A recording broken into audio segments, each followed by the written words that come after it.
Hello everyone, welcome to the Gyanam digital platform.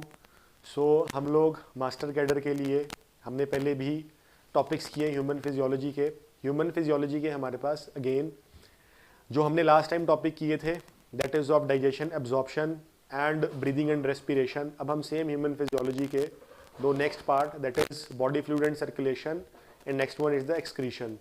सो पहले भी मैंने बताया था कि जो ह्यूमन फिजियोलॉजी है ये बड़ी इंपॉर्टेंट है, इस पे से हमें क्वेश्चंस पूछे जाते हैं। सेम उसकी थॉरो अंडरस्टैंडिंग होनी हमें बहुत ज़रूरी है। और जो पार्ट हमारे पास इंपॉर्टेंट है मैं बीच बीच में मेंशन करता हूँ, मैं आपको बताता हूँ। तो इसमें से हमारे पास क्वेश्चन आते हैं, क्वेश्चन बड़े सिंपल आते हैं, बट द थिंग इज़ कि हमें टॉपिक के ऊपर focus number one, number second जो इंपॉर्टेंट चीज़ें हैं उनको अंडरस्टैंड करके फिर उनको याद करना है। सो टॉपिक को हम स्टार्ट करते हैं। So we have the topic number one, same human physiology topic that is body fluid and circulation. तो बड़ी इंपॉर्टेंट चीज़ है मेरे पास, हमारी बॉडी के अंदर बेसिकली दो टाइप के फ्लूइड सर्कुलेट करते हैं। Number one we have blood, number second we have lymph. तो ब्लड से ही हमारे पास लिम्फ बनता है, लेकिन अगर मैं बात करता हूँ तो दोनों फ्लूइड एक टाइम के बाद अलग अलग हो जाते हैं। मतलब दोनों की जो सर्कुलेशन होती है वो अलग है, दोनों की जो कंपोजिशन है वो थोड़ी सी अलग हो जाती है, बट लिम्फ है जो लिम्फ वो बनता ब्लड से ही है। So coming to the part body fluid and circulation, मेरे पास intracellular fluid, extracellular fluid. तो इंट्रा सेलुलर फ्लूइड की जब मैं बात करता हूँ वो तो मेरे पास सेल के अंदर अंदर है। सेल के अंदर we have so many fluid. अगर मैं मेन बात करता हूँ तो that is extracellular fluid which is called blood, lymph, cerebrospinal fluid. इनमें से अगर मैं बात करता हूँ तो जो मेरे पास दो मेन फ्लूइड हैं जो ऑलमोस्ट पूरी बॉडी के अंदर सर्कुलेट कर रहे हैं that is blood and lymph. Cerebrospinal fluid is the fluid which is present in the brain and the spinal cord. Brain और स्पाइनल कॉर्ड की इफेक्टिव फंक्शनिंग के लिए, शॉक को एब्जॉर्ब करवाने के लिए there is a fluid which is called cerebrospinal fluid. But the main two fluids which circulate in the whole body is the blood and lymph. So सबसे पहले हम लोग बात करेंगे ब्लड की। जो ब्लड हमारे पास है इट इज बेसिकली जो ब्लड हमारे पास है it is basically a connective tissue of fluid matrix, plasma and the blood corpuscles. It form about 30 to 35% of the extracellular fluid. It is slightly alkaline fluid having pH of 7.4. तो पहली बात मेरे को समझ में आई, जो ब्लड की pH है वो 7.4 है। अब कमिंग टू द पार्ट, अगर मैं ब्लड को डिवाइड करता हूँ तो ये दो पार्ट में डिवाइड हो जाता है पूरे ब्लड को। उसमें से एक है मेरे पास प्लाज्मा पार्ट जो टोटल ब्लड का 55% होता है। दूसरा है मेरे पास कॉर्पस्कल पार्ट जिसमें सेल्स होते हैं वो टोटल ब्लड का 45% होता है। तो प्लाज्मा वाले पार्ट के अंदर वी हैव डिफरेंट थिंग्स, जो भी ब्लड के अंदर फ्लूइड होता है वो सब प्लाज्मा है। लाइक वाटर, वो सारा का सारा प्लाज्मा वाले पार्ट के अंदर हम लोग कंसिडर करते हैं। प्लाज्मा में 92% वाटर, 6 to 7% प्रोटीन। प्रोटीन कौन से? Albumin protein, globulin protein. इसके अलावा मेरे पास जो और भी मेरे पास प्रोटीन्स होते हैं like clotting protein, there are so many proteins जो हमारे ब्लड के अंदर सर्कुलेट करते हैं। अब ये जो प्रोटीन्स होते हैं ये प्लाज्मा के अंदर ही इनको कंसीडर करते हैं। कॉर्पस्कल वाले पार्ट के अंदर we have only the cellular part जिसमें हमारे पास आरबीसी, डब्ल्यूबीसी एंड प्लेटलेट वाला पोर्शन आता है। So we have plasma. In plasma we have the water, we have the proteins, we have all the things which are fluid like glucose, amino acid, urea, hippuric acid, creatinine. Everything is present in the plasma. So total blood का 55% we have the plasma and 45% we have the corpuscle part. So plasma is a straw colored viscous fluid that constitutes 55% of the blood. Consists of that मेरे पास water आ गया, protein आ गया, सारे protein, amino acid and everything. Next जो मेरे पास आता है platelet, जो मेरे पास आता है ब्लड का कॉर्पस्कल वाला पार्ट, उसमें मेरे पास आते हैं erythrocyte which are RBC, leucocyte which are WBC and next one we have the platelet which is also called thrombocyte. तो इनको मैं बोलता हूँ आरबीसी, ये है मेरे पास डब्ल्यूबीसी, प्लेटलेट को हम लोग थ्रोम्बोसाइट भी बोल देते हैं। जो मेरे पास इरिथ्रोसाइट्स होते हैं, जो आरबीसी होते हैं, टोटल ब्लड में अराउंड 5.5 मिलियन के आसपास होते हैं। जो इनकी शेप होती है that is of biconcave shape. अगर मैं इनकी शेप बनाऊं तो इस तरह से मेरे पास RBC have the biconcave shape in their mature form. अगर ये इमेच्योर होते हैं तो ये सर्कुलर होते हैं। तभी हमारी बॉडी में कई बार जो अनीमिया होता है विटामिन B12 के कम होने की वजह से, that is not due to the less RBC, that is due to the less mature RBC. तभी जो फॉलिक एसिड दिया जाता है, विटामिन B12 का सप्लीमेंट दिया जाता है, इट इज ओनली बिकॉज कि जो आरबीसी अपनी इमेच्योर फॉर्म में है, इस तरह से सर्कुलर हैं, वो अपनी मैच्योर फॉर्म में कन्वर्ट हो जाए। क्यों ऐसा होता है? Why it is of biconcave shape, so that ये इस अपनी बाइकनकेव शेप को अटेन करके मैक्सिमम ऑक्सीजन को कैरी कर सके, इसके चारों कॉर्नर पे फेरिक आयन स्प्लिट हो जाए और मैक्सिमम ऑक्सीजन को कैरी कर सके। 1 RBC can hold up to the 4 molecules of the O2। So every 100 ml of blood contain 12 to 16 gram of haemoglobin. तो haemoglobin we have a pigment जिसके अंदर हमारे पास आयरन पार्ट होता है and the protein part which is called the globin, जो इनको attach करवाने में हेल्प करता है। Next we have the leucocyte. अगर मैं इसको काउंट करता हूँ 6 to 8,000 of WBC are present in each ml of blood. अगर हम ईच ml की बात करते हैं तो उसमें 6 से 8,000 WBC प्रेजेंट होते हैं। जो WBC है, जब मैं इनकी डिस्टिंक्शन देखना शुरू करता हूँ तो मेरे पास अलग अलग टाइप के होते हैं। Number 1 granulocyte, number 2 granulocyte. जो मेरे पास ग्रेनोल्यूकोसाइट है उनका जो न्यूक्लियर मटेरियल होता है वो हैवी होता है। जो मेरे पास ग्रेनोल्यूकोसाइट है विच आर ग्रेन्यूलर, उनका जो न्यूक्लियर मटेरियल होता है वो हैवी होता है। जो मेरे पास ग्रेनोल्यूकोसाइट है उनका जो न्यूक्लियर मटेरियल होता है वो थोड़ा सा लाइट वेट होता है। तो अगर मैं ग्रेनोल्यूकोसाइट की बात करता हूँ उसमें मेरे पास आता है न्यूट्रोफिल्स। न्यूट्रोफिल्स के बाद आता है मेरे पास बेसोफिल्स। बेसोफिल्स के बाद मेरे पास आता है third one which is called eosinophils. तो third one is we have the eosinophils which are eosinophils. So we have 3 type of granulocyte. इसमें जो मेरे पास न्यूट्रोफिल्स होते हैं सबसे ज्यादा होते हैं, अप्रॉक्सीमेटली 62% के आसपास।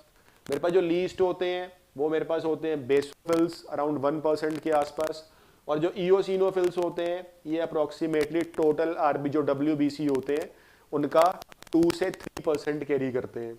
नेक्स्ट पार्ट मेरे पास बेसोफिल सिक्रीट हिस्टामीन। ये बड़ा इंपॉर्टेंट पार्ट है जो एलर्जिक रिएक्शन देने के लिए होता है, बहुत इंपॉर्टेंट है क्वेश्चन के लिए।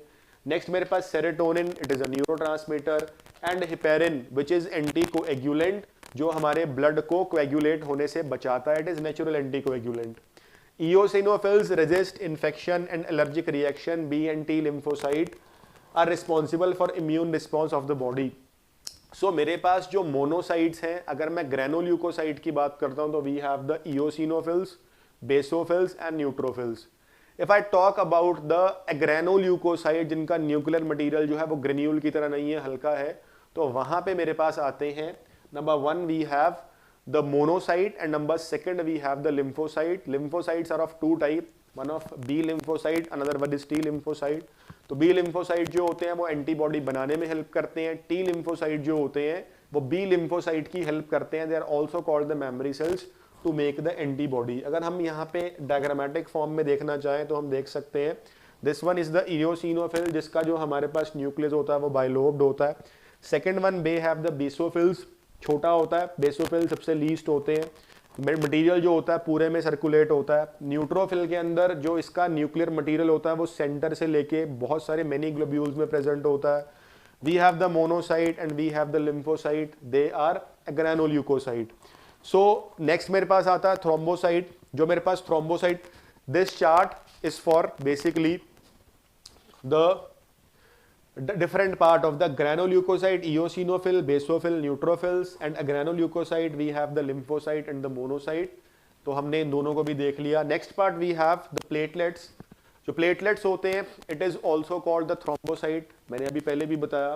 ये हमारे पास 1.5 lakh to 3 lakh platelet are present in each ml of blood and it helps in the clotting of the blood.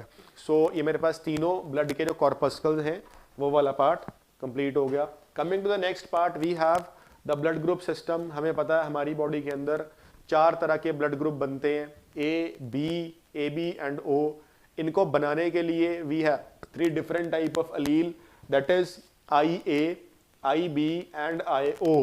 तो it is the case of multiple allelism. We have the allele A, allele B and allele O। मेरे पास 3 type की alleles होती हैं जिससे मेरे पास 4 different type का blood group बनता है। What is blood group? It is nothing but it is only identity of the blood. ऐसा कुछ नहीं होता कि किसी का ब्लड ग्रुप ए है तो वो ज्यादा स्ट्रॉन्ग है, किसी का ए बी है तो वो उससे भी ज्यादा स्ट्रॉन्ग है, ऐसा कुछ नहीं होता। It is only a antigen which is present on the RBCs of the blood and basically it makes the defence mechanism.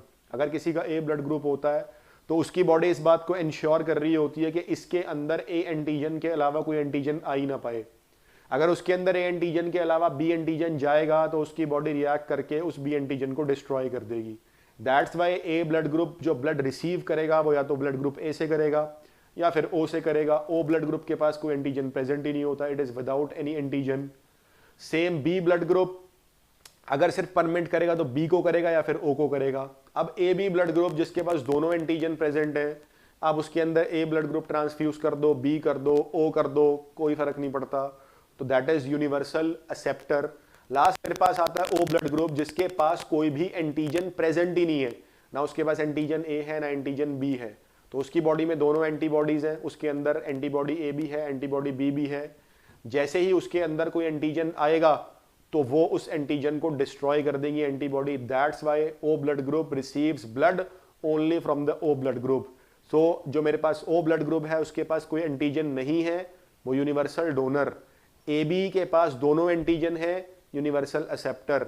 And O receives blood only from the O because the O blood group is without any antigen and it does not allow any antigen inside it। तो मेरे पास blood group का पूरा portion आता है। इसमें we have the universal donor, universal recipient and 4 different type of blood group. So if the blood group is A then antibody B is present, if the blood group is B antibody A is present, if the blood group is A B no antibody is present and if the blood group is O both the antibodies are present. Coming to the next part, RH grouping. Again, RBC के पास अगर RH antigen present हो तो blood group positive, अगर ना present हो तो negative. इससे भी कोई फर्क नहीं पड़ता। It is again a mechanism. 80% जो ह्यूमन पॉपुलेशन होती है वो कैरी करती है RH एंटीजन को, 20% पॉपुलेशन ऐसी है जिसके पास नहीं है। तो अगर किसी के पास ए ब्लड ग्रुप है और साथ में RH एंटीजन प्रेजेंट है वो ए पॉजिटिव, अगर किसी के पास नहीं है तो वो ओनली ए, या मैं उसको ए नेगेटिव भी लिख सकता हूं, एक ही बात है। It is also called the Rhesus monkey factor. 80% population इसको कैरी करती है, 20% नहीं करती। नेक्स्ट पार्ट, इसी से हमारे पास सिलेबस में एक डिजीज आती है which is called the erythroblastosis fetalis. Basically इस डिजीज के अंदर है क्या, अगर मदर है, जो लेडी है वो नेगेटिव है और जो उसका हस्बैंड जिससे उसकी मैरिज हुई है वो पॉजिटिव ब्लड ग्रुप को कैरी कर रहा है, मतलब आरएच को कैरी कर रहा है, तो व्हेन दे मेट, जब वो मेट करेंगे, वो जो लेडी होगी फर्स्ट टाइम जो बेबी को कैरी करेगी, चांसेस हैं कि वो जो बेबी, ज्यादा चांसेस हैं वो baby positive blood group carry कर रहा होगा, ब्लड ग्रुप कोई भी हो। सो प्रेगनेंसी ठीक होगी, everything will be fine, but when she gives the birth to the child तो अम्बिलिकल कॉर्ड करते टाइम ब्लड की मिक्सिंग होगी, और जब ब्लड की मिक्सिंग होगी तो हमारे पास जो पॉजिटिव ब्लड ग्रुप है वो नेगेटिव ब्लड ग्रुप के साथ मिक्स होके नेगेटिव ब्लड ग्रुप के अंदर एंटीबॉडीज फॉर्मेशन कर देगा। मदर का ब्लड ग्रुप था नेगेटिव, बेबी का है पॉजिटिव, जब वो दोनों ब्लड मिल जाएंगे तो पॉजिटिव वाला ब्लड ग्रुप जब नेगेटिव में जाएगा तो मदर की बॉडी एंटी आरएच बनाएगी, और उस एंटी आरएच के बनाने से क्या होगा, मदर की बॉडी उन जो थोड़े बहुत उसके पास पॉजिटिव आरबीसी आए थे उन सबको डिस्ट्रॉय कर देगी। अब उनको डिस्ट्रॉय कर दिया, बहुत स्मॉल अमाउंट ऑफ ब्लड गया था, मदर की बॉडी उससे अनअफेक्टेड रहेगी, बट मदर की बॉडी उस एंटी आरएच को हमेशा के लिए अब कैरी करना स्टार्ट कर देगी।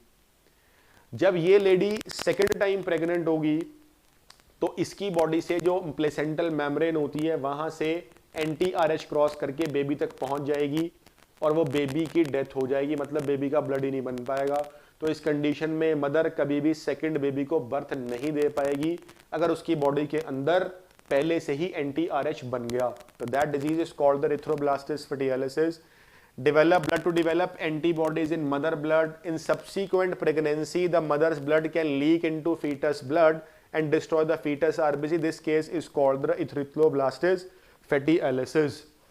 Now, to cure this disease, Rogam injection. We need to understand, we need to remember RHOGUM.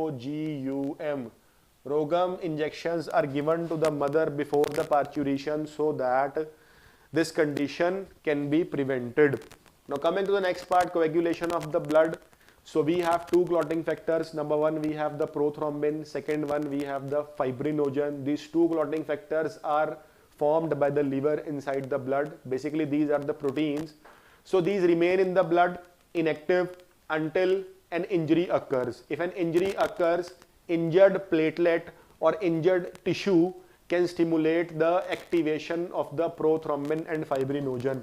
So we have the injured tissue release thromboplastin, calcium protein and prothrombinase. These are the stimulant factor which activate the prothrombin. This prothrombinase is enzyme which activates the prothrombin. तो prothrombin जो होगा वो मेरे पास thrombin में convert हो जाएगा और वो थ्रोम्बिन में कन्वर्ट होके फाइब्रिनोजन को फाइब्रिन थ्रेड में कन्वर्ट कर देगा. तो फाइब्रिन प्लस ब्लड सेल वो मेरे पास क्लॉट बना देगा. बहुत सिंपल सा पार्ट है. सबसे पहले प्रोथ्रोम्बिन फाइब्रिनोजन इनएक्टिवेटेड फॉर्म में थे, कोई इंजरी हुई तो हमारे पास स्टिमुलेट होके कैल्शियम आयन, थ्रोम्बोप्लास्टिन और प्रोथ्रोम्बिनेज तीनों ने मिलकर प्रोथ्रोम्बिन को एक्टिवेट करके थ्रोम्बिन बनाया. उस थ्रोम्बिन से हमारे पास फाइब्रिन थ्रेड बने और उन फाइब्रिन थ्रेड ने इंजरी के ऊपर इस तरह से क्लॉटिंग करनी स्टार्ट कर दी और ये हमारे पास क्लॉट बन गया. इसमें जो मेरे को याद रखने वाली बात है वो जो कैल्शियम आयंस होते हैं they play important role in the blood clotting. तो अगर किसी की बॉडी के अंदर ब्लड में कैल्शियम की कमी होती है तो उसका क्लॉटिंग टाइम भी डिलेड हो जाता है. Coming to the next part we have lymph. Again मैंने बताया कि लिम्फ क्या होता है. Basically it is a tissue fluid. It is release by the blood plasma. अगर हम प्लाज्मा के अंदर से प्रोटीन को माइनस कर दें तो वो जो मेरे पास पोर्शन बचता है that is called the lymph. Lymph को मैं बोल सकता हूं प्लाज्मा, प्लाज्मा माइनस प्रोटीन. तो प्लाज्मा माइनस प्रोटीन जो है वो हमारे पास बन जाएगा lymph. Main function of lymph to provide immunity, carry protein and fats, molecule and transport oxygen, food, nutrient, hormone, etc. So these are the function. इसमें मेरे को एक चीज जो याद रखने की है वो ये कि जो लिम्फ होती है, लिम्फ हमारे पास जो इसकी वेसल्स होती हैं, एक इंपॉर्टेंट लिम्फेटिक वेसल होती है which is called lacteal. It is present in the small intestine and it carries the absorbed fat. जो absorbed fat होता है जिसको जो हमारे पास टूट चुका होता है उसको कैरी करती है और उसको बॉडी में ट्रांसपोर्ट करवाने का काम करती है. The name is lacteal and it is present in the body of the, it is present in the small intestine of the body. Now coming to the circulatory system, we have जो हमारे पास circulation होती है body के अंदर वो heart के through होती है. तो अगर हम लोग देखना स्टार्ट करते हैं, फिशेस के पास 2 चेम्बर्ड हार्ट होता है, एक ऑरिकल एक वेंट्रिकल. जो मेरे पास एम्फीबियंस होते हैं इनके पास 3 चेम्बर्ड होता है, 2 ऑरिकल एक वेंट्रिकल. क्रोकोडाइल की अगर मैं बात करता हूँ, रेप्टाइल्स, जो रेप्टाइल्स होते हैं इनके पास भी 3 चेम्बर्ड होता है. बट जो क्रोकोडाइल होता है एक्सेप्शन है, it is reptile, but it has a 4 chambered heart. Same birds के पास 4 चेम्बर्ड हार्ट होता है. और अगर मैमल्स की हम लोग बात करते हैं तो हमारे पास भी 4 चेम्बर्ड हार्ट होता है. तो ह्यूमन सर्कुलेटरी सिस्टम जो है उसमें हमारे पास जो सबसे इंपॉर्टेंट काम है that is of heart. Heart के 4 चेम्बर होते हैं, 2 मेरे पास ऑरिकल होते हैं राइट साइड पे, 2 होते हैं मेरे पास वेंट्रिकल. तो अगर मैं ऑरिकल्स की बात करता हूँ, मैं यहाँ से देख सकता हूँ we have 2 auricles. This is right auricle, this is right ventricle. और अगर मैं बात करता हूँ तो left auricle and left ventricle. जो राइट ऑरिकल होता है वेना कावा के थ्रू सारा डीऑक्सीजनेटेड ब्लड बॉडी में राइट एट्रियम में आता है. राइट एट्रियम से it goes to right ventricle और राइट वेंट्रिकल से we have the pulmonary artery. जो पल्मोनरी आर्टरी इस ब्लड को लेके लंग्स तक जाती है. लंग्स तक वो ब्लड चला गया, वहां जाके वो ऑक्सीजनेटेड होगा, वहां से वो वापस आएगा हमारे लेफ्ट एट्रियम के pass through the pulmonary vein. Pulmonary vein से वो जाएगा हमारे पास लेफ्ट वेंट्रिकल में और लेफ्ट वेंट्रिकल की जो वॉल है उसको पंप कर देगी पूरी बॉडी के अंदर. तो हमारे पास एट्रियम और वेंट्रिकल दोनों मिलके ब्लड को इफेक्टिवली लंग्स के पास और पूरी बॉडी के पास सब्सिक्वेंटली पंप कर रहे हैं. इसके लिए एट्रियम को कंट्रैक्ट करना पड़ता है. इनके कंट्रैक्शन का जो टाइम होता है वो होता है 0.1 सेकेंड. वेंट्रिकल जो होते हैं इनको भी कंट्रैक्ट करना पड़ता है. एट्रियम और वेंट्रिकल दोनों अलग अलग टाइम पे कंट्रैक्ट होते हैं. जब एट्रियम कंट्रैक्ट होगा वेंट्रिकल नहीं होगा और जब वेंट्रिकल होगा तो फिर एट्रियम नहीं होगा. एट्रियम कंट्रैक्ट होगा 0.1 सेकेंड के लिए.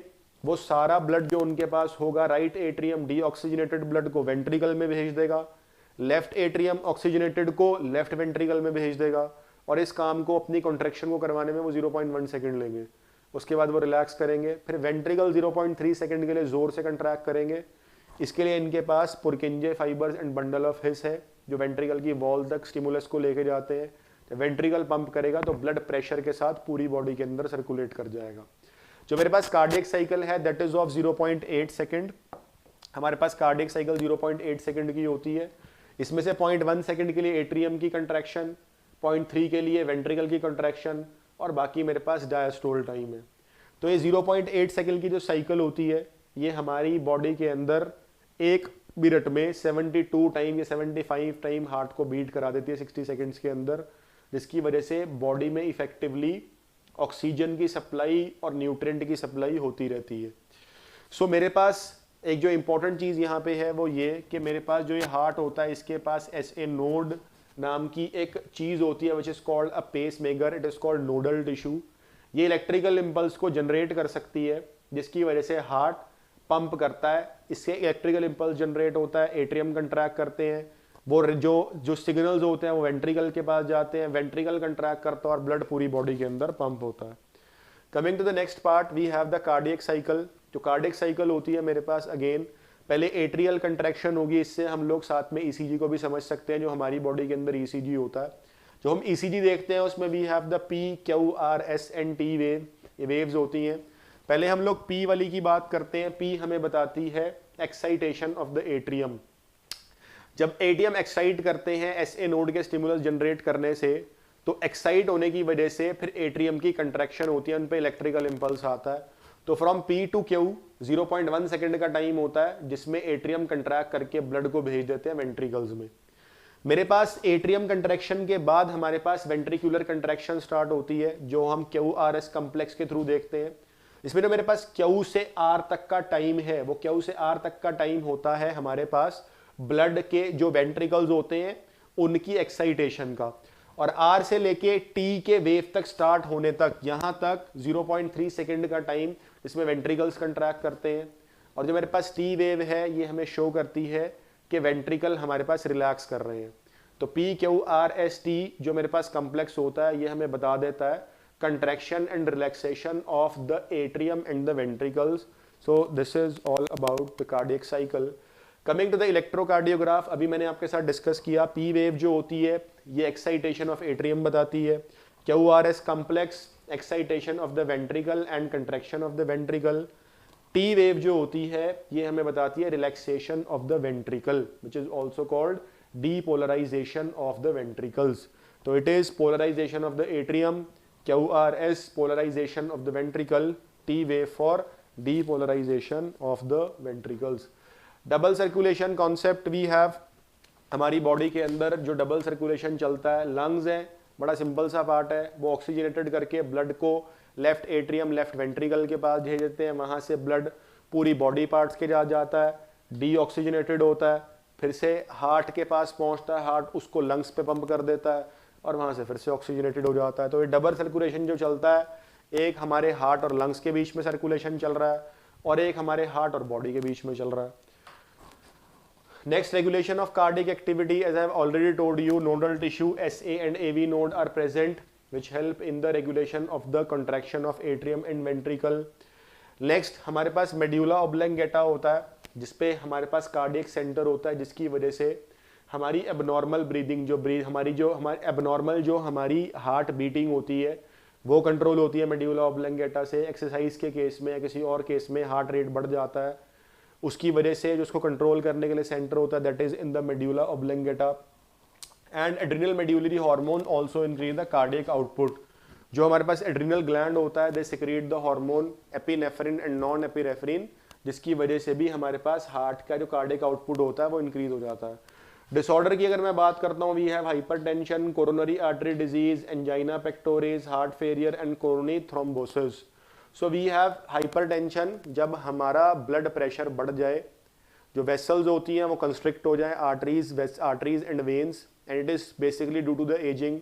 हाइपरटेंशन के मेनी रीजंस हो सकते हैं, लेकिन ब्लड प्रेशर अगर 120/80 जो नॉर्मल वैल्यू होती है इससे बढ़े और 140 तक से भी ऊपर चला जाए, इफ इंक्रीजेज बाय 140 to 90, अगर इससे भी ऊपर ब्लड ग्रुप किसी का ब्लड का जो प्रेशर है वो जा रहा है तो इट मीन्स ही और शी सफ़र्स फ्रॉम हाइपरटेंशन, उसको हाइपरटेंशन है और उस हाइपरटेंशन की वजह से उसका ब्लड प्रेशर तेज हो रहा है, जिसकी वजह से उसके वाइटल ऑर्गन्स के पास, ब्रेन के पास, किडनीज के पास ब्लड तेज जा रहा है, जिससे वो डैमेज हो सकते हैं अगर ये कॉन्टिन्यूस रहे। तो मार्केट में मेडिसिन अवेलेबल होती हैं ब्लड प्रेशर को लो करने की, but it is the disorder of the circulatory system. उसके बहुत सारे कारण हो सकते हैं। एक कारण होता है उसमें ये कि जो वेसल्स होती हैं वो कंस्ट्रिक्ट हो जाती हैं ड्यू टू द एजिंग, और भी बड़े सारे इसके फैक्टर्स हो सकते हैं। कोरोनरी आर्टरी डिजीज, जो कोरोनरी आर्टरी होती है, it is basically the artery जो हार्ट के मसल्स को ब्लड सप्लाई करती हैं। तो अगर इनके बीच में ब्लॉकेज हो जाए, that is called coronary artery disease. इसकी वजह से जो ब्लड सप्लाई होती है हार्ट के मसल्स को, वो डिस्ट्रक्ट हो जाती है। Angina pectoris, it is the acute chest pain in the body, in the chest region of the body. तो एक्यूट चेस्ट पेन इसलिए होती है जो हार्ट के मसल्स होते हैं उनको इनफ ऑक्सीजन नहीं मिल रही होती, इनफ ब्लड सप्लाई नहीं मिल रही होती, जिसकी वजह से उनको फोर्सफुल काम करना पड़ता है, उनकी वर्किंग जो है वो स्लो हो रही होती है। At that particular moment chest pain होती है, that is angina pectoris. Next one is heart failure. What I mean by the heart failure is, heart failure वो कंडीशन होती है, it is not the cardiac arrest, it is not the heart attack, it is heart failure. If heart is not pumping enough blood to meet all the requirements of the body, it is called heart failure. अगर हमारा heart इतना pump नहीं कर रहा blood को कि blood की सारी बॉडी की ज़रूरतें पूरी हो जाएं, that condition is called the heart failure. What is cardiac arrest? अगर एकदम से हार्ट के मसल्स काम करना बंद कर दें, जिससे हार्ट की फंक्शनिंग एकदम से रुक जाए, that is called cardiac arrest. And what is heart attack? अगर हार्ट के मसल्स को इनफ अमाउंट में ब्लड और ऑक्सीजन नहीं मिल रही और उनको अपना काम करने में दिक्कत आ रही है, उसका कोई भी रीज़न हो सकता है, ब्लॉकेज हो गई है या ब्लड का प्रेशर स्लो हो गया या एनीथिंग, कुछ भी हो सकता है, that leads to the heart attack. उसकी वजह से जो हार्ट है वो अपनी फंक्शनिंग प्रॉपर नहीं कर पाता, वो मेरे पास हार्ट अटैक होता है। कार्डियक अरेस्ट होता है एकदम से सडन हार्ट के मसल्स का रुक जाना, चाहे एसए नोड ने काम करने बंद कर दिया, चाहे कुछ भी है, ब्लड सप्लाई नहीं मिली। हार्ट फेलियर होता है अगर हार्ट ब्लड को पंप नहीं कर पाता पूरी बॉडी की रिक्वायरमेंट्स को पूरा करने के लिए। कोरोनरी थ्रोम्बोसिस, ये होता है मेरे पास सेम, अगर जो ब्लॉकेज होती है, जो उसमें एक थ्रोम्बोसाइट्स हम लोग बोलते हैं, अगर वहाँ पे हमारे पास इकट्ठा होना स्टार्ट हो जाए, वो जो कोरोनरी आर्टरी होती है उसकी ब्लॉकेज होना स्टार्ट हो जाए, it is called coronary thrombosis. Next part we have the excretory product and their elimination. तो मेरे पास जब एक्सक्रीशन की मैं बात करता हूँ, हमारी बॉडी के अंदर एक तो हमारा अनडाइजेस्टेड फूड एक्सक्रीट होता है, which is done by the anus part and it is covered in the digestion and absorption part। वहाँ जो हमारा undigested food बनता है, बचता है, वो हमारी बॉडी से एनस के थ्रू बाहर निकल जाता है। अगर मैं ब्लड के अंदर से एक्सक्रीटरी मटेरियल को बाहर निकालने की बात करता हूँ, तो दैट इज द पार्ट जिसको मैं इस वाले एक्सक्रीशन वाले पार्ट के अंदर पढ़ता हूँ। हमारे ब्लड के अंदर बहुत सारे वेस्ट मटेरियल बनते हैं, यूरिया, हिप्यूरिक एसिड, क्रेटेनाइन, कोई हमने ड्रग ली है वो, extra amount of salt, extra amount of water, इस सब को बॉडी से बाहर निकलना होता है, सब ब्लड में प्रेजेंट होता है। किडनी इसको काम करती है फिल्टर करने का, and that whole process is called the excretion. तो हमारे पास एक्सक्रीशन में बहुत सारी चीज़ें होती हैं जो ब्लड के अंदर प्रेजेंट होती है, उनको बाहर निकलना होता है।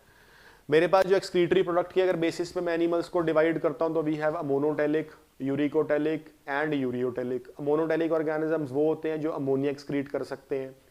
अमोनिया टॉक्सिक होता है, उसको लार्ज अमाउंट ऑफ वाटर चाहिए होता है बॉडी से बाहर निकलने के लिए, तो वो सिर्फ उन्हीं एनिमल्स में निकल सकता है जो पानी में रहते हैं। यूरिक एसिड लीस्ट टॉक्सिक होता है, लेकिन ये क्रिस्टल्स की फॉर्म में होता है, तो ये बर्ड्स हो गए, और मेरे पास जैसे रेप्टाइल्स होते हैं, इनकी जैसे लीजर्ड होती है, इनका जो फीकल मैटर होता है उनके साथ यूरिक एसिड बाहर निकलता है। वी आर मैमल्स, तो हम लोग यूरिया एक्सक्रीट करते हैं जो मेरे पास टॉक्सिक होता है, but it requires a small amount of water to excrete out of the body. Like it requires 1 gram of urea requires 50 ml of water, around 50 ml of water to expel out of the body. 1 gram of ammonia requires 500 ml of the body to expel out from the body, and 1 gram of uric acid require only 10 ml of water to expel out of the body. So we have the different flatworms, earthworms, insect and mammals. इनमें हमारे पास अलग अलग excretory organs होते हैं। Protonephridia flatworms के अंदर, nephridia मेरे पास earthworm के अंदर आ गया, Malpighian tubule, arthropod and kidney in mammals. Coming to the next part, human kidney जो होती है, ह्यूमन जो एक्सक्रीटरी सिस्टम होता है उसके पास पेयर ऑफ किडनी है, जो हमारे लोअर एब्डोमिनल रीजन में होती हैं। इसकी जो पोजीशन होती है it is first 12th thoracic to second and third vertebral lumbar vertebra. जो मेरी वर्टिब्रल कॉलम होती है उसके अंदर we have cervical vertebrae, thoracic, lumbar, sacral and caudal और कॉक्सीजियल। तो किडनी होती है 12th थोरेसिक जहाँ पे ख़त्म होता है वहाँ से स्टार्ट होती है और सेकंड लंबर पे ख़त्म हो जाती है। 2 पेयर ऑफ यूरेटर ट्यूब्स होती हैं जिससे यूरिन जो है वो यूरिनरी ब्लैडर तक पहुँचता है। ब्लैडर जहाँ पे यूरिन स्टोर होता है और यूरेथ्रा जिससे हमारे पास यूरिन बाहर निकलता है। किडनी जो होती है बेसिकली ये हमारे पास फिल्ट्रेशन यूनिट नेफ्रॉन को कैरी कर रही होती है और इस किडनी के अंदर एक किडनी में अराउंड 1 मिलियन के अराउंड नेफ्रॉन होते हैं जो एक्सक्रीशन करवाने में हेल्प करते हैं। So coming to the next part, we have the nephron. This is very important part, ये ही मेरे पास फिल्ट्रेशन का काम करता है। The first part is the Malpighian body which consist of Bowman's capsule and glomerulus. तो ग्लोमेरुलस क्या होता है? It is a pair of capillaries. मेरे पास एफरंट आर्ट्रियोल होता है, वो पेयर ऑफ कैपिलरीज में डिवाइड हो जाता है विच फॉर्म्स द ग्लोमेरुलस। ये जो रेड पार्ट है उसके नीचे वाला जो पार्ट होता है वो मेरे पास होता है बोमन्स कैप्सूल। तो ग्लोमेरुलस और बोमन्स कैप्सूल दोनों मिलके इफेक्टिव फिल्ट्रेशन, अल्ट्रा फिल्ट्रेशन करवाने में हेल्प करते हैं। नेक्स्ट वी हैव, इनके पास एक बड़े इंपॉर्टेंट सेल्स होते हैं विच आर कॉल्ड पोडोसाइट्स जो फिल्ट्रेशन करवाते हैं। नेक्स्ट होता है मेरे पास पीसीटी, प्रॉक्सिमल कॉन्वोल्यूटेड टिब्यूल, जो हमारे पास सिलेक्टिव रीअब्जॉर्प्शन कराता है। लूप ऑफ हेनली और उसके साथ में वासा रेक्टा। ये लूप ऑफ हेनली जो होता है बेसिकली ये हमारी बॉडी के अंदर काउंटर करंट मैकेनिज्म बना के वाटर को और सॉल्ट को बैलेंस करता है। Next we have DCT, distal convoluted tubule. ये हमारी बॉडी के अंदर किसी भी चीज़ को रीअब्जॉर्ब करवा सकता है, सॉल्ट हो, वाटर हो, एनीथिंग, कुछ भी करा सकता है और कुछ आयंस को भी।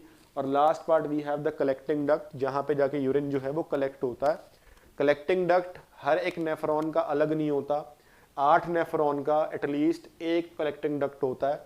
तो कलेक्टिंग डक्ट ये मेरे पास इसके डिफरेंट ब्रांचेज निकली हुई हैं, दिस वन, ऐसे और भी होती हैं जहाँ पे डिफरेंट नेफ्रॉन के डीसीटी आके अटैच कर सकते हैं। सो मेरे पास जो नेफ्रॉन होते हैं वो 2 तरह के हैं, एक जक्स्टा मेड्यूलरी नेफ्रॉन है, एक मेरे पास कॉर्टिकल नेफ्रॉन है।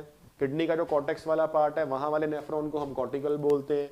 जो किडनी का जक्स्टा मेड्यूलरी वाला पार्ट है उसको हम लोग मेड्यूलरी नेफ्रॉन बोलते हैं। इनके पास जक्स्टा सेल होते हैं, इनके पास नहीं होते। ये टोटल 80% के आसपास होते हैं, ये 20% के आसपास होते हैं। यूरिन फॉर्मेशन में मेरे पास 3 पार्ट आते हैं, glomerulus filtration, reabsorption and secretion which is called tubular secretion. तो फिल्ट्रेशन जो होती है ग्लोमेरुलस के साथ और साथ में बोमन्स कैप्सूल के साथ। Reabsorption by the PCT, loop of Henley, DCT, ये तीनों पार्ट मेरे पास मिलके कर लेते हैं। और मेरे पास तीसरा आता है सिक्रीशन, जिसमें पेरिटिब्यूलर कैपिलरीज सिक्रीट करती हैं आयंस को, अमोनियम आयंस को, एक्सेस ऑफ HCO3 को directly into the PCT and DCT. जो मेरे पास ग्लोमेरुलस कैपिलरी ब्लड प्रेशर होता है वो मेरे पास 60 मिलीमीटर ऑफ Hg के आसपास होता है। जब ये ग्लोमेरुलस में जाता है वहाँ पे इसको अपोजिंग प्रेशर मिलता है जो 50 के आसपास होता है। तो इफेक्टिव ग्लोमेरुलस फिल्ट्रेशन प्रेशर जो होता है वो मेरे पास 10 मिलीमीटर ऑफ Hg के आसपास बन जाता है। ये क्वेश्चन हमें पूछा जाता है। The amount of filtrate formed by kidneys पर minute is called glomerulus filtration rate which is 125 पर ml पर मिनट। मेरे पास जो रीनल प्लाज्मा होता है वो 1 मिनट के अंदर 650 ml फ्लो होता है। उनमें से जो फिल्ट्रेशन होती है 125 ml बनाता है मेरे पास, 125 ml के पास। Glomerular filtration rate is controlled by juxta glomerulus apparatus, GFR। तो जक्स्ट्रा ग्लोमेरुलस अपरेटस होता है वो उसको कंट्रोल कर सकता है by the release of renin and all thing. 99% of filtrate has to be reabsorbed by renal tubule. जितना भी फिल्ट्रेट बनता है 99% उसमें से रीअब्जॉर्प्शन करने के लिए होता है। Function of tubule, we have the PCT, DCT and the loops of Henle. तो मेरे पास इसने फिल्ट्रेशन करी, PCT active and passive absorption करवाता है वेरियस चीज़ों की, ग्लूकोज हो गए, अमीनो एसिड्स हो गए, इलेक्ट्रोलाइट्स हो गए, वाटर हो गया। फिर मेरे पास जो ये लूप ऑफ हेनली होता है ये इसकी जो डिसेंडिंग लिम होती है ये वाटर को रीअब्जॉर्ब करवा सकती है, असेंडिंग लिम जो होती है सॉल्ट को करवा सकती है, और लास्ट मेरे पास कलेक्टिंग डक्ट जो हमारे पास यूरिन को इकट्ठा कर लेता है। नेक्स्ट मेरे पास जो कंसंट्रेशन ऑफ मैकेनिज्म यूरिन का होता है वो मेरे पास क्या होता है, this is the PCT part जो सब चीज़ों को बॉडी के अंदर की तरफ एब्जॉर्ब करा रहा है, और H पॉजिटिव और NH3 पेरिटिब्यूलर कैपिलरीज के थ्रू पीसीटी में जा रहे हैं। सेम डिसेंडिंग लूम H2O को करा रही है, असेंडिंग लिम्ब NaCl को रीअब्जॉर्ब करा रही है। यहाँ पे मेरे पास K पॉजिटिव और H पॉजिटिव DCT में जा रहे हैं पेरिट्यूबुलर कैपिलरीज के थ्रू, और जो मेरे पास DCT होता है वो NaCl H2 HCO3 को बॉडी से बाहर करवा रहा है। तो this is the whole mechanism जिससे टिब्यूल्स काम करते हैं, ये इंपॉर्टेंट है। रेगुलेशन ऑफ किडनी फंक्शन, तो function kidney is monitored by the juxtaglomerulus apparatus. मेरे पास जो ADH होता है anti diuretic hormone which is released by the posterior lobe of pituitary, वो 95% वाटर को रीअब्जॉर्ब करवा लेता है फ्रॉम द कलेक्टिंग डक्ट, वहां पे एक्ट करके 95% वाटर को रीअब्जॉर्ब करवाएगा। और दूसरा जो जक्स्टाग्लोमेरुलस अपरेटर्स होता है ये रेनिन को सिक्रीट करके बॉडी के अंदर वाटर स्ट्रेस सिचुएशन में भी ब्लड प्रेशर को काउंटर कर लेते हैं। Next we have the micturition की प्रोसेस होती है। कलेक्टिंग डक्ट में यूरिन जाएगा, वहां से उसको यूरेटर कैरी करेंगे। कलेक्टिंग डक्ट से हमारे पास रीनल पिरामिड से we have minor calyx, major calyx, renal pelvis, then ureter, फिर यूरेटर से वो पहुंचेगा मेरे पास यूरिनरी ब्लैडर में। वहां पे मेरे पास मिक्चुरेशन की प्रोसेस है which is the process, micturition is the process to expel out the urine from the body, जो यूरेथ्रा के थ्रू यूरिन बॉडी से बाहर होता है, that part is called the micturition. तो मिक्चुरेशन के through it is a reflex, urine जो है बॉडी से बाहर हो जाता है। जो हमारे पास ब्लैडर होता है यूरिनरी ब्लैडर, इसमें वी हैव टू स्फिंक्टर्स। जो पहला स्फिंक्टर होता है वो स्केलेटल मसल का होता है which is called urethral sphincter. इस तरह से अगर वी हैव द ब्लैडर तो लास्ट वाले पार्ट पे वी हैव द स्फिंक्टर। तो पहला वाला है वो मेरे पास urethral sphincter skeletal smooth muscle का है, दूसरा वाला जो है मेरे पास वो स्केलेटल मसल का है। जब ये ब्लैडर हाफ या हाफ से ज्यादा फिल हो जाता है तो यूरिन की अर्ज होती है and which is delayed by a centre present on the pons varolii, it is also important part. So pons varolii उसको वहां पे डिले कर सकता है और एट द एंड ये जो यूरिन होता है it is expelled out of the body through the urethra by a mechanism called micturition. Now coming to the question part, अगर मैं इसमें से क्वेश्चन देखता हूं कि मेरे पास क्वेश्चन कौन कौन से आते हैं, तो इससे सबसे पहले डिसऑर्डर्स ऑफ एक्सक्रीटरी सिस्टम मेरे पास आता है uraemia, renal failure, renal calculi and glomerulonephritis. Uraemia मेरे पास एक ऐसी कंडीशन होती है जब बॉडी यूरिन के अंदर मोर यूरिया को पास करती है। मोर यूरिया, जो हमारी बॉडी होती है, किडनी होती है, इसने कुछ अमाउंट ऑफ यूरिया को रीअब्सॉर्ब करना होता है so that effective functioning of the brain takes place. But अगर सिंपल सी बात है वो रीअब्सॉर्ब ना हो रहा हो तो सारा यूरिया यूरिन में बाहर निकल जाएगा। वैसे यूरिया को बाहर ही निकलना होता है बट 1 to 2% बॉडी में रीअब्सॉर्ब होना होता है। तो अगर वो ना हो that condition is called the uraemia. Just like glycosuria, glucose जो होता है उसको बॉडी में रीअब्सॉर्ब होना होता है बट अगर वो ग्लूकोज हमारे ब्लड में ज्यादा हो रहा हो तो किडनी उसको बाहर निकालेगी which is in the case of diabetes mellitus. Next is renal failure. Renal failure का मतलब होता है किडनी जो है उसके अंदर जो ग्लोमेरुलस वाला, जो उसके अंदर नेफ्रॉन वाला पार्ट है वो काम करना बंद कर दे। एनूरिया की कंडीशन आ जाए कि यूरिन बन ही नहीं रहा, that is called the renal failure. Renal calculi होता है formation of the renal stone, जो किडनी में स्टोन बन जाता है। वो किडनी में stone calcium oxalate, calcium bicarbonate इनकी वजह से बनता है। अगर उसकी इंटेक ज़्यादा हो या ब्लड में कैल्शियम ज़्यादा हो किडनी उसको फिल्टर कर लेती है। वो छोटे छोटे क्रिस्टल्स की फॉर्म में रीनल पेल्विस वाले पार्ट पे जाके जमा होने लग जाते हैं और वहाँ पूरा स्टोन बना के पेन की फीलिंग देना स्टार्ट कर देते हैं, ब्लड वेसल्स को प्रेस करते हैं। ग्लोमेरुलोनेफ्राइटिस ये मेरे पास होता है जब हमारे पास जो पोडोसाइट्स होते हैं, दो बोमन्स कैप्सूल के अंदर जो वी हैव द पोडोसाइट, इस तरह से इनके बीच में जो स्लिट पोर होता है जहां से फिल्ट्रेशन होनी होती है, अगर स्लिट पोर वाइड हो जाए that is called glomerulonephritis, brides disease, जिसकी वजह से आरबीसीज पास होने स्टार्ट हो जाते हैं यूरिन में। आरबीसीज के अलावा डब्ल्यूबीसीज पास होने स्टार्ट हो जाते हैं। तो coming to the question part number 1, presence of RBC in the urine. जैसे हमने यूरीमिया पढ़ा, ऐसे मेरे पास एक कंडीशन आती है अगर हमारे आरबीसी के, हमारे जो यूरिन है उसमें आरबीसी प्रेजेंट हो, that condition is called the haematuria. देखो यूरीमिया, इसमें मेरे पास excess of urea in urine. Ketonuria, if ketone bodies are present, keto body are present in the urine. Glycosuria और glucosuria, presence of glucose in the urine. And haematuria, presence of HB, presence of RBCs. If hemoglobin is present, that the condition is called hemoglobinuria, and if RBCs are present, it is called hematuria. Question number 2, ornithine cycle lead to the formation of, जो ornithine cycle होती है वो हमारी body में liver में चलती है। Liver जो होता है ऑर्निथिन साइकिल के थ्रू अमोनिया जो बहुत टॉक्सिक होता है उसको least toxic urea and uric acid में कन्वर्ट करता है। So we have the different part NH3, तो मेरे पास अमोनिया आ गया। Next part CH, C5H4, N4, O3। तो the correct answer is C, this is the uric acid जो हमारी बॉडी के अंदर बनता है by the ornithine cycle through the liver. Next part, the yellow pigment derived from breakdown and excreted by kidney is uric acid, urochrome, cholesterol or melanin. So it is basically urochrome which is present in the urine. ये urochrome ही होता है जिसकी वजह से urine का colour yellow होता है। इसमें यूरोइरिथ्रिन, यूरिनॉइड ये सब कुछ प्रेजेंट होता है। It is formed by the breakdown of the hemoglobin content in the globin, basically globin content in the spleen part, जिसको हम लोग ग्रेवयार्ड ऑफ आरबीसी बोलते हैं। Question number, what happen when glomerular filtration rates falls? अगर किसी का GFR गिरेगा तो अल्टीमेटली क्या होगा? Activation of podocyte, release of renin, repression of juxtaglomerular cell, none of the above, release of rennin.